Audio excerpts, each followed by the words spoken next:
Next question number 11. Question number 11 చూడండి. Question number 11. 2020 సంవత్సరంలో ఒక మనిషి యొక్క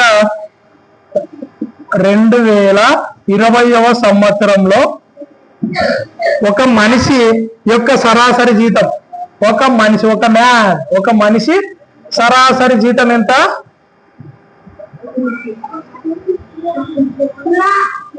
రోజుకి సరాసరి జీతము రోజుకి ఎంత? రోజుకి 420 రూపాయలు. 420 రూపాయలు. అయితే సంవత్సరానికి ఎంత ఆదాయం వస్తుంది? సంవత్సరానికి ఎంత ఆదాయం వస్తుంది? ఎంత ఆదాయం? ఓకే చూడమ్మా, ఇక్కడ చూడండి. 2020 సంవత్సరంలో ఒక మ్యాన్ అంటే ఒక మనిషి యొక్క సరాసరి జీతం రోజుకి ఎంత? ఒక రోజుకి ఎంత? 420 రూపాయలు. Into very good. ఇక్కడ మీరు ప్రతి ఒక్కరు చేసే మిస్టేక్ అదే. ఈయన సంవత్సరానికి కూడా సంవత్సరం ఏ సంవత్సరం అనేది కూడా ఇచ్చినాడు కాబట్టి దాన్ని బాగా జాగ్రత్తగా గమనించాలి. ఒక సంవత్సరానికి అనలే, 2020 సంవత్సరమే ఉన్నాడు. 2020 సంవత్సరంలో 325 రోజులు ఉంటాయా 366 ఉంటాయా అనేది మీరు ఇక్కడ గమనించాలి. ఎందుకంటే 2020 సంవత్సరం అందుకే మీరు డైరెక్ట్ 365 చేస్తారని ఆయన అటు ఇచ్చినాడు. కానీ ఇక్కడ 2020 సంవత్సరం అనేది లీప్ సంవత్సరం అవుతుంది. అది లీపా కాదా అని ఎట్లా గమనించాలంటే చూడండి, ఎట్లా గుర్తించాలా?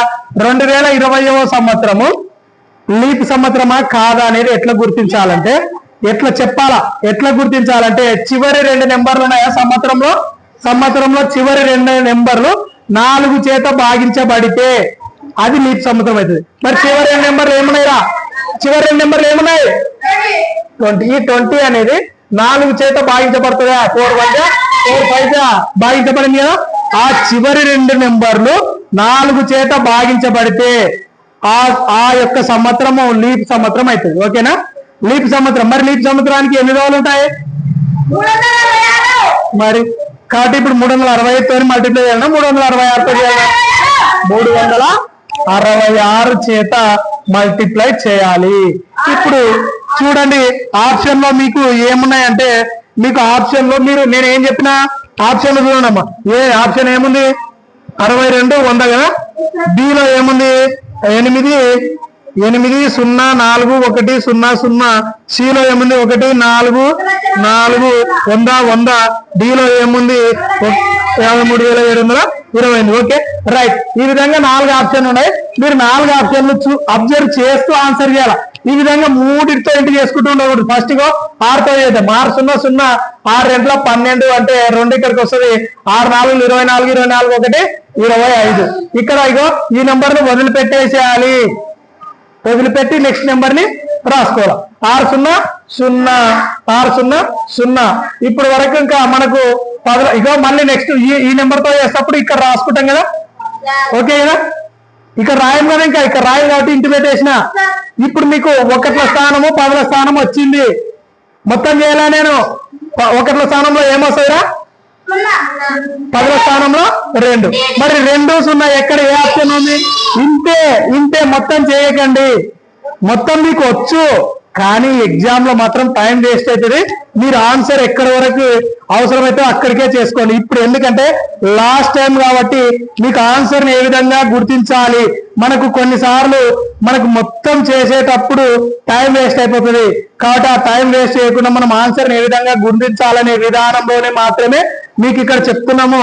ఆల్రెడీ మీకు ఇవి ఏ విధంగా చేయాలనేది అన్ని ఇంతకు ముందు ఎగ్జామ్ లో అన్ని చెప్పేసినాం. ఇప్పుడు ఎందుకు ఈ విధంగా చెప్తున్నాం అంటే, మనం ఎగ్జామ్ లో తక్కువ టైంలో ఎక్కువ ఆన్సర్స్ ని ఏ విధంగా గుర్తించాలనే పాయింట్ ఆఫ్ వ్యూ లో మాత్రమే మీరు చేసుకోవాలి. ఇక్కడ వరకే చేసి ఆన్సర్ పెట్టేసేయండి. ఓకే, సార్ వాళ్ళు మొత్తం చేయమంటుండ్రి, మొత్తం చేయాలని మొత్తం చేస్తే మీకు టైం వేస్ట్ అయిపోతుంది. Next question number 12. కింది వాన్లో ఏ పటం నందు ఏదైనా ఒక పటం ఇచ్చినాడు. కింద ఏ పటం నందు షేడ్ చేసిన భాగము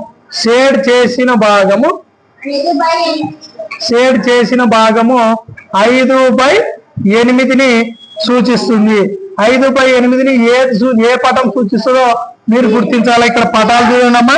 ఇక్కడ ఏలో ఏముందంటే ఏలో ఒక పటం ఇచ్చినాడు, ఏలో ఒక పటం ఇచ్చి ఏలో ఒక పటం ఇచ్చి ఏం చేసినాడంటే మూడిటికి షేడ్ చేసినాడు కదా, ఇక ఇట్లా షేడింగ్ చేసినాడు, ఇక ఇట్లా దీనికి షేర్ చేసినాడు, దీనికి షేర్ చేసినాడు. నెక్స్ట్ బిలో చూడండి, బిలో ఈ విధంగా పటం ఇచ్చేసి ఇక్కడ కూడా ఎన్నిటికి షేర్ చేసినాడంటే దీనికి షేర్ చేసేసినాడు, తర్వాత దీనికి షేర్ చేసినాడు, దీనికి షేర్ చేసేసినాడు. నెక్స్ట్ సి చూడండి, సిలో కూడా మొత్తము ఎన్ని ఇచ్చినాడంటే 8 బొమ్మలు ఇచ్చినాడు. 1 3 4 8లో దీనికి షేర్ చేసేసినాడు, దీనికి షేర్ చేసినాడు, దీనికి అయిపోయింది షేడింగ్. తర్వాత ఇట్లా ఈ విధంగా దీనికి అయిపోయింది షేడ్, తర్వాత దీనికి అయిపోయింది షేడింగ్, తర్వాత దీనికి అయిపోయింది. నెక్స్ట్ డీలో మొత్తం ఎన్ని ఇచ్చినాడు, డీలో కూడా 8 ఇచ్చినాడు, డీలో కూడా 8 ఇచ్చేసినాడు, కానీ రెండిటికి మాత్రమే షేర్ చేసినాడు. ఇక్కడ చూడండి 5/8 మొత్తము 8 ఉండాలి. ఏదైనా బొమ్మలో 8 భాగాలు ఉన్నాయి. దీంట్లో ఎన్ని ఉన్నాయి? 1 2 3 4 5 6 7 ఇగో దీంట్లో ఉన్నాయి, కానీ షేడ్ చేసినది మాత్రం 3టికే ఉంది. షేడ్ 3టికే ఉంది, కానీ షేడింగ్ 5 భాగాలకి ఉండాలి. 5 భాగాలు రాంగ్. ఇక్కడ కూడా షేడ్ 3టికే ఉంది, ఇది కూడా రాంగ్. ఇక్కడ 2టికే ఉంది, ఇది కూడా రాంగ్. ఇక్కడ 1 2 3 4 5టికి ఉంది కదా, 2 కలిపితే ఒకటి. ఇగో ఇది సగము, ఇది సగము, ఇది సగము, ఇది సగము, ఇవి 2 కలిపితే 1, ఇవి 1 2 3 4, సో 5 అయిపోయినాయి కదా. ఇది ఇవి 2 కలిపితే 1 5. మొత్తం భాగాలు 1 2 3 4 5 6 7 8. సో 5/8. ఎక్కడ? Option C. ఆప్షన్ సి మీ యొక్క ఆన్సర్ అవుతుంది. నెక్స్ట్ క్వశ్చన్ నెంబర్ 13 చూడండి. 2+ చూడాలమ్మా. 2 + 8/10 ప్లస్ 9/100 ప్లస్ 7/1000. దీన్ని అడిషన్ చేయాలి.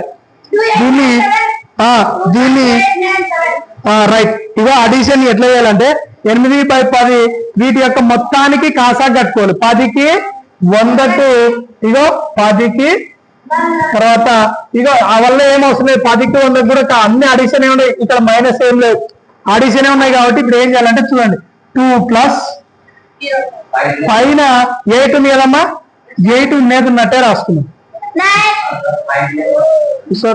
8 ఉన్నది ఉన్నట్టే ఉంది కదా, 8 ఉన్నది ఉన్నట్టే ఉంది.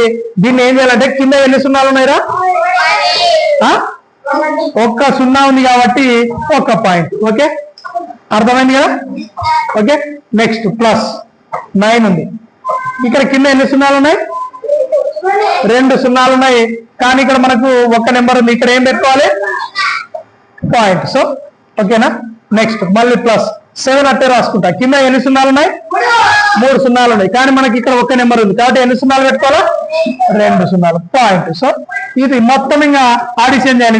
2 తర్వాత 0.8 తర్వాత 0.09 తర్వాత 0. చెప్పాలి 007. ఇక్కడ 2 తర్వాత ఏం లేదు కాబట్టి అన్ని జీరోలు పెట్టుకోవచ్చా? ఇగో పాయింట్ తర్వాత, ఎందుకంటే నేను సమం చేస్తున్నా, సమం చేయాలంటే జీరోస్ పెట్టుకోవచ్చు. ఇక దీనికి జీరోస్ పెట్టుకోవచ్చు. దీనికి ఎన్ని జీరోలు పెట్టుకోవాలా? 1. ఇప్పుడు ఏమైతుందిరా? ఇది పాయింట్ 2.897 మీ యొక్క ఆన్సర్ అవుతుంది. కాబట్టి ఆప్షన్ డి కదా, option D. Next question number 14. Question number 14లో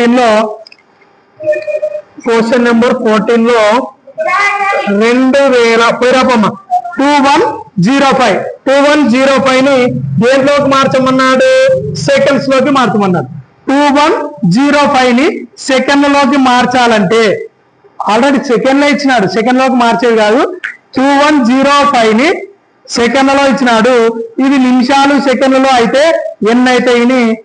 ఇక్కడ క్వశ్చన్. మరి నిమిషాలలో మార్చాలి, సెకండ్లను నిమిషాల్లోకి మార్చాలంటే 60 సెకండ్లు ఎన్ని నిమిషాలమ్మా? 60 సెకండ్లు అయితే ఎన్ని నిమిషాలు? 120 సెకండ్లు ఎన్ని నిమిషాలు రా? 180 సెకండ్లు ఎన్ని నిమిషాలమ్మా? అంటే ఎట్లా చెప్తున్నారు మీరు అంత టక్కున? దీన్ని 60 చేత భాగిస్తున్నారు కదా.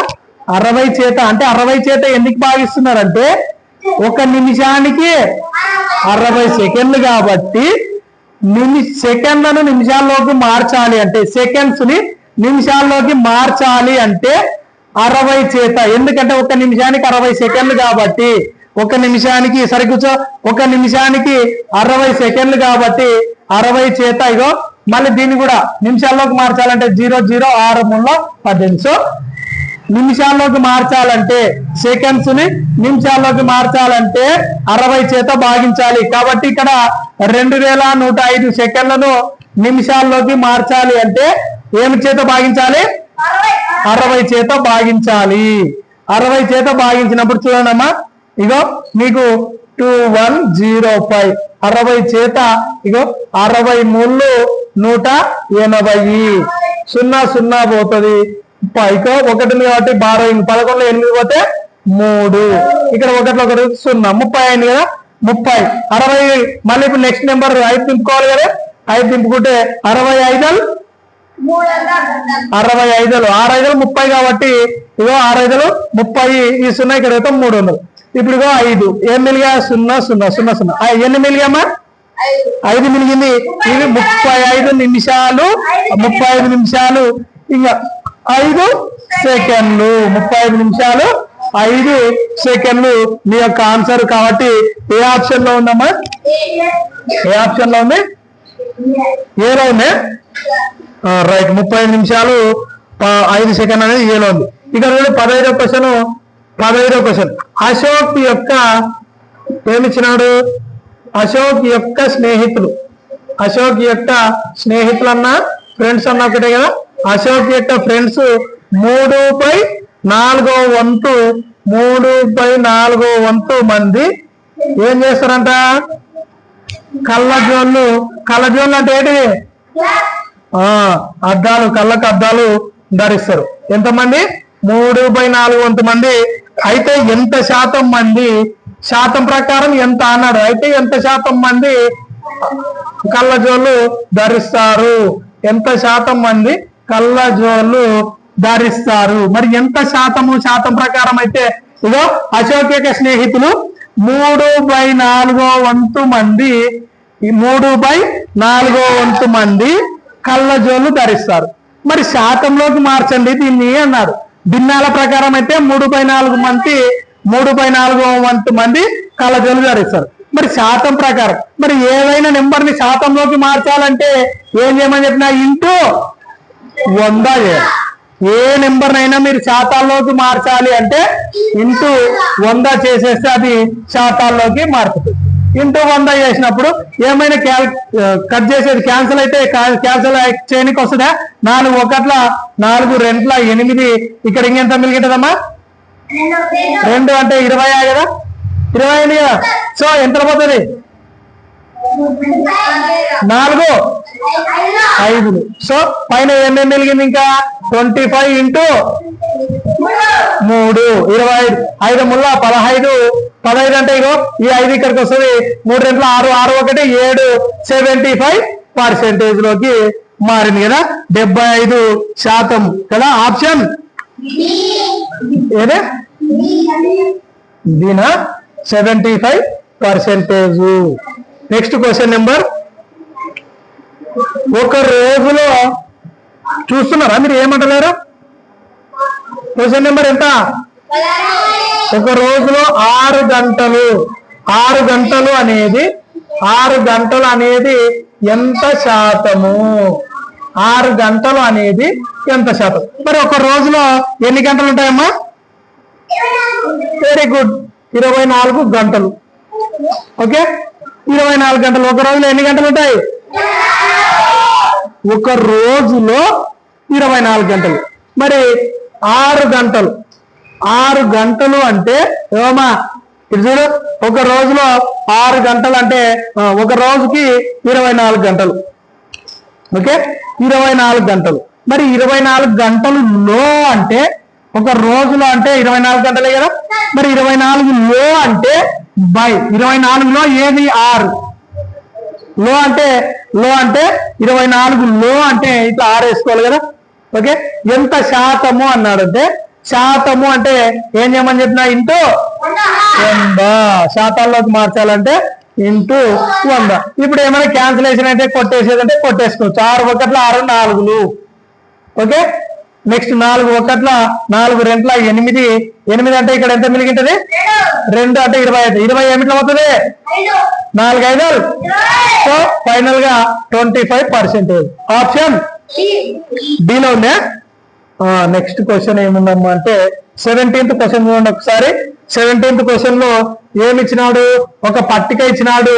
ఆ పట్టికలో ఎంతమంది ఉన్నారు 20 మంది విద్యార్థులు ఉన్నారు. ఓకే,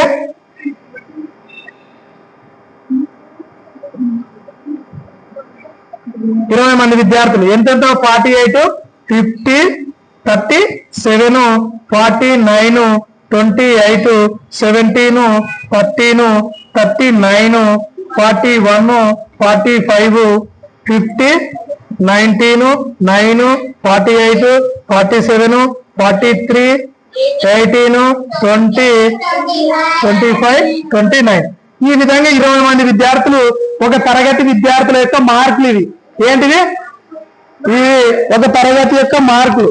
అయితే కింద ఆప్షన్లు ఏమి ఇచ్చినాడు, ఏలో 16, బిలో 11, సిలో 12, డిలో 18 ఇచ్చినాడు. అయితే ఈ 20 మంది విద్యార్థుల మార్కులు కదా ఇవి. ఇగో ఒకరికి 48, ఒకరికి 50, ఒక 37 ఇట్లా వచ్చినాయి. ఈ 25 మంది యొక్క మార్కులు సరాసరి కంటే ఎంత మందివి ఎక్కువ మార్కులు ఉన్నాయని ఇక్కడ క్వశ్చన్. 20 మంది మార్కులు వాళ్ళ యొక్క సరాసరి మార్కుల కంటే ఎంత మందివి ఎక్కువ ఉన్నాయి. ఇప్పుడు సరాసరి అంటే ఏంది మీకు తెలుసు. ఏంద్రా సరాసరి అంటే రాసుల మొత్తము బై రాసుల సంఖ్య. మరి రాసుల మొత్తము బై రాసుల సంఖ్య చేసినప్పుడు మీకు ఎంతైతే ఆన్సర్ వస్తుందో ఆ ఆన్సర్ కంటే ఎంతమందివి ఎక్కువ మార్కులు ఉన్నాయో చూడాలంటే ఫస్ట్ మీరు సరాసరిగా అనుకోవాలా. ఎంతమంది విద్యార్థులు సరాసరి అనుకోవాలా 20 మంది విద్యార్థుల సరాసరి కనుకోవాలి. మరి రాసుల మొత్తం అంటే ఇప్పుడు 20 మంది మార్కులని ఏం చేయాలా కూడాలి. 20 మంది మార్కులు కూడాలంటే చూడండమ్మా, ఫస్ట్ పదులు చూడండి. పదులు ఇగో ఇక్కడ ఎన్ని పదులు ఉన్నాయి 4 పదులు. 4 పదులు అంటే 40 కదా. 4 5. నేనేం చేసిన ఫస్ట్ అన్నిటిని కూడుకుంటూ వాళ్ళు. ఫస్ట్ ఏం చేయమన్నా పదులు. ఇగో 4 1 5 9, 9 1 3 12, 12 4 16, 16 2 18, 18 1 19, 19 1 20, 21 3 23, 23 4 27 4 30 అంటే దీని కాడికి 310 అయితే. Very good. ఇగో 5 1 6, 6 ఇక్కడ ఈ పదులు లేవు. 5 1 6, 9 1 ఉంది కాబట్టి దాన్ని చేయదు. 5 1 6, 6 4 14, 14 14 18, 18 19, 19 23, 23 1 2 25 పదుల స్థానం కాబట్టి ఎన్ని సున్నాలు పెట్టాలా ఒక్క సున్నా. అయితే పదుల స్థానం కాడికి మొత్తం చేసేసాం. ఇప్పుడు ఒకట్లు 8 ఇక్కడ 0 9 0 కాబట్టి దీన్ని అవసరం లేదు. 8 7 15, 15 1 9 19 24, 24 1 8 32 1 7 39, 39 1 3 42 1 9 51, 51 1 52, 52 1 5 57. దీనికి ఇంకేం సున్నాలు పెట్టకూడదు, ఎందుకంటే ఒకట్ల స్థానంలో ఏం సున్నాలు ఉండవుగా. 10కైతే ఒక 0 ఉంటది, 1కి ఏం సున్నాలు ఉండవుగా అది. నెక్స్ట్ ఇప్పుడు మళ్ళీ దీంట్లో 9 9 18, 18 1 8 26, 26 1 7 33, 33 1 3 36, 36 1 8 44, 44 1 5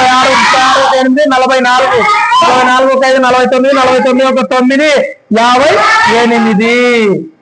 ఓకే, ఇది వాళ్ళ 20 మంది విద్యార్థుల యొక్క మొత్తం ఇట్లా. కాబట్టి అన్ని 20 వేసుకొని కలపదండి. ఈ విధంగా తొందరలో చేయాలి. Okay right.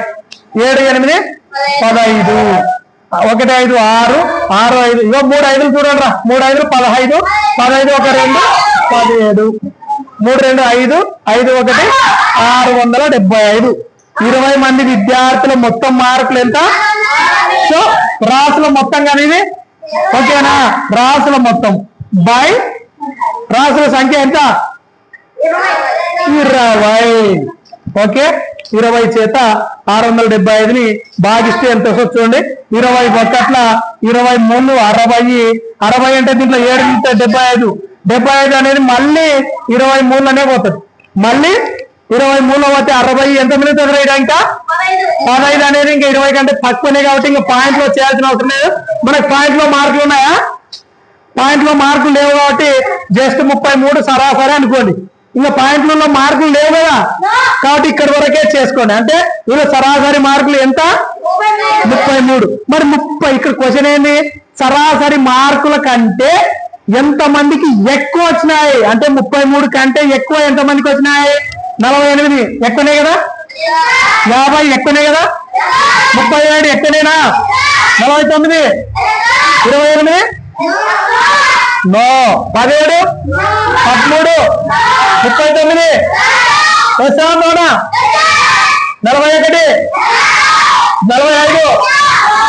45 19 19 48 47 43 18 20 వస్తారంటున్నారు 25 29. ఇప్పుడు రైట్ గుర్తులు ఎన్నో లెక్కండి. 1 2 3 4 5 6 7 8 9 10 11 711 అయితే okay. Next question number 18. Question number 18 ఏం లేదు, అక్కడ ఒక పటం ఇచ్చినాడు, దాని యొక్క చుట్టుకొలత అడిగినాడు. ఒక పటం ఇచ్చి దాని యొక్క చుట్టుకొలత అడిగినాడు. దాని యొక్క చుట్టుకొలత అంటే చుట్టూ కొలవడమే దాని యొక్క చుట్టుకొలత అవుతుంది. ఓకే, దాన్ని చుట్టూ కొలవడమే చుట్టుకొలత అవుతుంది. 4.3 ఒక సైడ్ ఇచ్చినాడు, 3.8 నెక్స్ట్ 4 తర్వాత ఇది 5.2 ఇచ్చినాడు, ఇది 1.8. ఏం లేదు, చుట్టూ కొలవాలి. ఇవి మొత్తం ఎన్ని భుజాలు ఉన్నాయిరా చూడాలి. ఎన్ని ఉన్నాయి? 5 6. మరి 5ని చుట్టుకొలత, ఈ పటం యొక్క చుట్టుకొలత ఎంత అన్నాడు? ఈ పటం యొక్క చుట్టుకొలత ఎంత అన్నాడు? మరి చుట్టుకొలత అంటే చుట్టు కొలవడమే. ఇగో ఇక్కడ నుంచి మొదలు పెట్టండి. 3.8 తర్వాత 4.0 అనుకోండి, ఏం లేకుంటే. ఓకే, ఇది అయిపోయింది. Next 5.2 next 1. నెక్స్ట్ 4.3. 5 అయిపోయినాయా అన్ని? ఇప్పుడు ఏం చేయాలా? 8 2 10 10 1 8 18 18 8 21 3 4 7 7 5 12 12 1 13 13 1 4 17 17 2 19 పాయింట్ ఒక దాని తర్వాత 19.1 అనేది చుట్టుకొలత అవుతుంది. Next question 19. Next question number 19 ఏముందంటే, ఒక దీర్ఘ చతురస్ర ఘన వస్తువు యొక్క కొలతలు. కొలతలు ఏమిచ్చినాడు? కొలతలు 12.5 మీటర్లు వెడల్పు. చూడాలి, 12.5 మీటర్లు వెడల్పు, 5.2 మీటర్లు పొడవు 12.5 మీటర్లు వెడల్పు అనేది 5.2 మీటర్లు. నెక్స్ట్ మందము 80 మీటర్లు. మందము 80 సెంటీమీటర్లు. మందము 80 సెంటీమీటర్లు. అయితే దాని ఘన పరిమాణము అడిగినాడు. అయితే దాని ఘన పరిమాణము మీకు ఒక ఘనము యొక్క ఘన పరిమాణానికి ఇక్కడ ఏమి ఇచ్చినాడు? పొడవు ఎంత అమ్మ? పొడవు అంటే ఎల్లే కదా, లెంత్ ఎంత ఇచ్చినాడు? 12.5 మీటర్లు ఇచ్చినాడు. పొడవు ఎంత? 12.5 మీటర్లు. మరి వెడల్పు బ్రెడ్త్ బి ఎంత ఇచ్చినాడు? వెడల్పు 5.2 మీటర్లు ఇచ్చేసినాడు. Next LB. తర్వాత మందము అన్నా ఎత్తు అన్నా ఒకటే. ఇగో దీని యొక్క మందము ఇట్లా ఉండేది పెన్ను. ఇగో ఇదే మందం అనుకోండి. ఈ మందం అంటే ఇది ఇంత మందం ఉంది. ఈ మందాన్ని ఎత్తు అనుకోవచ్చు కదా. ఇగో మందం అన్నా ఎత్తు అన్నా ఒకటైతే. ఇగో దీని యొక్క ఎత్తు, ఇది యొక్క మందము అంతా ఒకటైతే. కాబట్టి దీని మందం ఎంత ఇచ్చినాడు అంటే 80 సెంటీమీటర్లు ఇచ్చినాడు. 80 మందం వచ్చేసి 80 సెంటీమీటర్స్ ఇచ్చినాడు. మరి దీని యొక్క దీని యొక్క ఘన పరిమాణము అడిగినాడు. ఘనము యొక్క దీర్ఘగణము యొక్క ఘన పరిమాణానికి సూత్రం ఏంది అమ్మా అంటే దీర్ఘగణము యొక్క ఘన పరిమాణం సూత్రం ఏంటంటే LBH. అంటే మూడింటిని ఇంటూ చేస్తేనే మీకు ఆన్సర్ వస్తుంది. మూడింటిని ఎల్ని బిని హెచ్ని. మరి ఎల్ ఎంతమ్మా 12 1/2 అంటే 12.5 కదా. కాబట్టి 12.5ని 12.5 రాసుకోవచ్చా? 12.5. నెక్స్ట్ బి అంటే ఎంతమ్మా? బి అంటే 5.2 ఇంటూ నెక్స్ట్ హెచ్ అంటే 80. ఇప్పుడు వీటన్నిటిని మల్టిప్లికేషన్ చేసుకోవాలి. సో మల్టిప్లికేషన్ చేసేటప్పుడు ఫస్ట్ ఈ రెండింటిని చేసేయండి. 2 5 10. ఇంకోటి మీరు నేను ఏం చెప్పినానంటే మీకు చేసేటప్పుడు 2 5 10. 2 5 10 అంటే 0. 2 2 4 4 ఒక 1 5. నెక్స్ట్ 2 1 2 అయిపోయింది. 2తో అయిపోయింది. నెక్స్ట్ 5 5 ఇక్కడ రాసుకోకూడదు. 5 5 25 అంటే 5 ఇక్కడ రాసుకోవాలి. 5 2 10 10 ఒక 2 12 2 ఇక్కడ రాసుకోవాలి. 5 1 5 5 ఒక 1 6. మళ్ళీ ఇది వదిలిపెట్టేసుకోవాలి. ఇంకా అయిపోయింది. దీంతో అయిపోయింది కదా. ఈ రెండింటిని ఇంటూ చేస్తే చూద్దాం. 0 5 5 10 మళ్ళీ 2 2 4 5 6 6 5. ఇప్పుడు పాయింట్ ఎన్నిటి తర్వాత ఉందమ్మా? ఇక ఇదొక పాయింట్ ఇదొక పాయింట్. రెండింటి తర్వాత పాయింట్ అంటే 65 వచ్చింది. 65 వచ్చింది కదా. సో 65 తర్వాత 2 సున్నాలు తీసేస్తాం. 65. ఇప్పుడు మళ్ళీ దేంతో ఇంటూ చేయాలా? 80తో చేయాలి. ఇంటూ 80తో ఇంటూ చేసే ఇగో 65 ఇంటూ 80తో చేసేటప్పుడు కేవలం 8తో మాత్రమే చేయాలి. 8తో చేస్తే 8 5 40 అంటే ఈ 0 ఇక్కడ పెట్టుకుంటాము.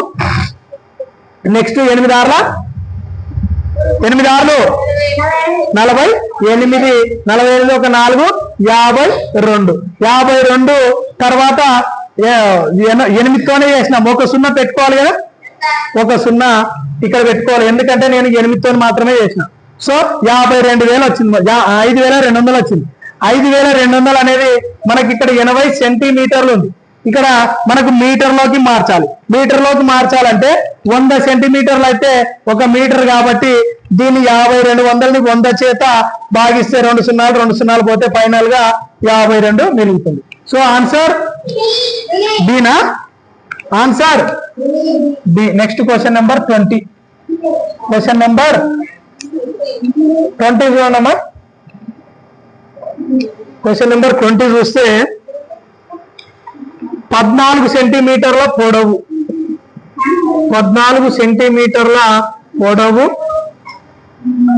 10 సెంటీమీటర్ల వెడల్పు, తర్వాత 8 సెంటీమీటర్ల ఎత్తు, 8 సెంటీమీటర్ల ఎత్తు గల పెట్టెలో ఇవ్వబడిన సమగణములు, పెట్టెలో పటంలో ఇవ్వబడిన ఎత్తు ఈ విధంగా ఉన్న పెట్టెలో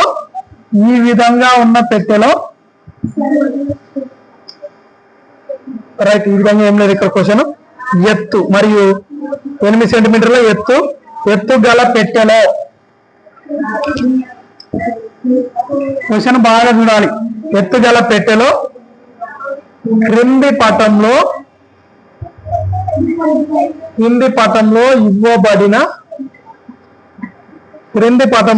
ఇవ్వబడిన సమగణములు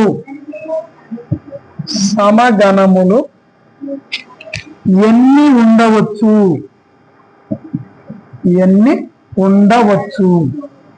అయితే మనకు ఒకటి పెద్ద గణం ఇచ్చినాడు, ఒకటి పెద్ద దీర్ఘగణం ఇచ్చినాడు, కింద ఒకటి గణం ఇచ్చినాడు, సమగణం ఇచ్చినాడు. ఆ సమగణం యొక్క కొలతలు ఏ విధంగా ఉన్నాయమ్మా అంటే ప్రతిదీ 2 2నే ఉన్నాయి.